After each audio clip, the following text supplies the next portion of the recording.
Смотрела ролик на ютубе, и оказывается, многих раздражает привет. Что ж, попробуем обойтись без него. Сегодня фильм «Предчувствие», 2007 год, автор сценария Билл Келли, режиссер Мэнон Яппо, в ролях Сандра Буллок и Джулиан Макмэхан. Бюджет 20, сборы 84 миллиона долларов. Сюжет. Семья, дом в ипотеку, работающий муж Джим, жена Линда, две дочки, старшие лет 10.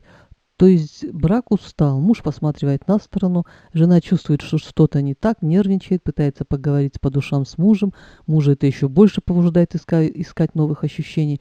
В общем, Линда предчувствует гибель мужа и пытается это предотвратить, но безуспешно. Муж погибает в автоаварии, Линда беременна третьим ребенком. Конец. Мои впечатления. Когда я давно смотрела в первый раз, я запуталась. Реальность, сон, предчувствие – все перепуталось. Хронологии нет, и это слегка раздражало.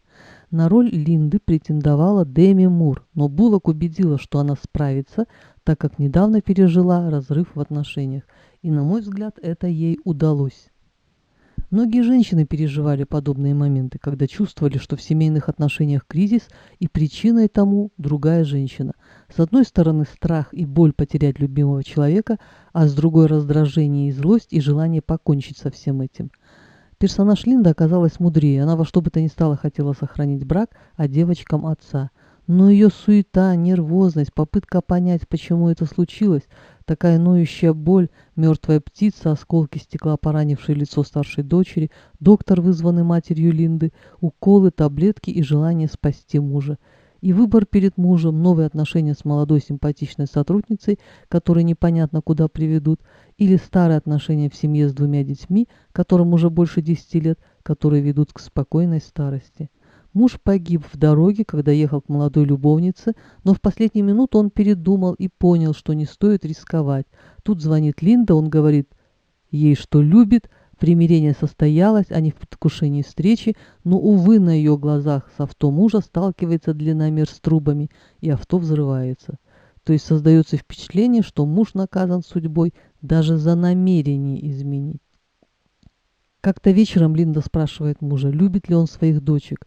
Он, обнимая их, говорит, что, конечно, любит.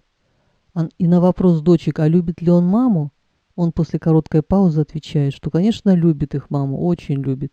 И веришь ему, потому что для мужчины интрижка на стороне и любовь к жене, матери своих детей – это разные вещи. В этой сцене взгляд Линды, устремленный на мужа, был честным и прямым, а вот у мужа слегка бегающим и неуверенным. В общем, эмоции переданы правдиво, но мне так показалось.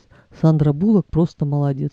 А Макмэхан именно тот типаж мужчин, которые отличаются стабильностью. Его биография тому подтверждение. Но мне так кажется.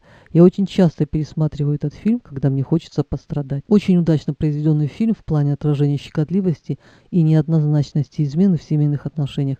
И при таком раскладе я не осмелилась бы сказать, что риск – дело благородное, и что кто не рискует, тот не пьет шампанское. На сегодня все. Всем пока.